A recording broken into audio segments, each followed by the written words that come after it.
Well, you also retweeted Chris Murphy says if the court overturns Roe, Republicans will kill the filibuster to pass a national abortion ban the second they're back in power. And you just said everyone off the bench to dominate elections from here on out. Damn the dirtbag contrarians and full speed ahead. I mean, I always say, Bob, yes, and we're improv artists. Yes, and yes, get angry. Do join activist groups. Figure out how to get women the abortion pills. Absolutely, all of it.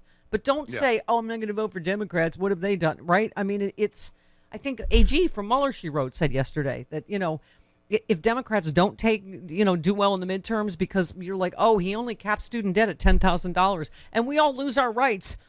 There's a nationwide ban on abortion. It's like, oh my God, the enemy, right? Perfect enemy of the good, like everybody off the bench, as you said. Oh, yeah. It's one of those things where you can only boil it down to expanding majorities or attaining new majorities.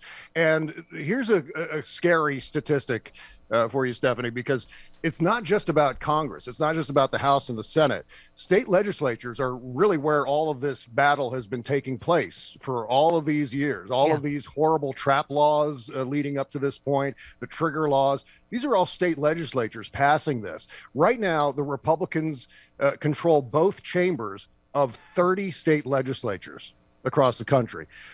All they need is 8 more. And they have a 3/4 majority of state legislatures with which to pass constitutional amendments if they so choose. That's the scary number. Only 8 state legislatures away from having that power. Democrats have only, I think, 17 state legislatures controlled in both chambers. Obviously, trifectas is a different story.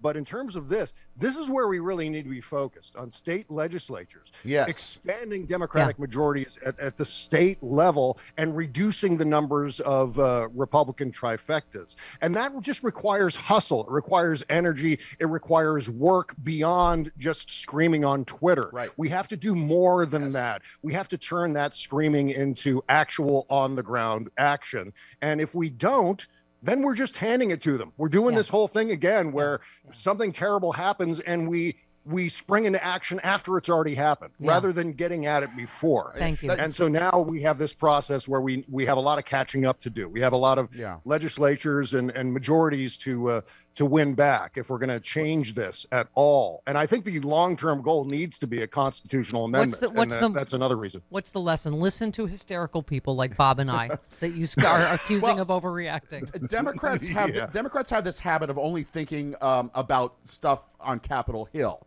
We need to really start thinking even locally as well as in state houses. We need to get control of these things.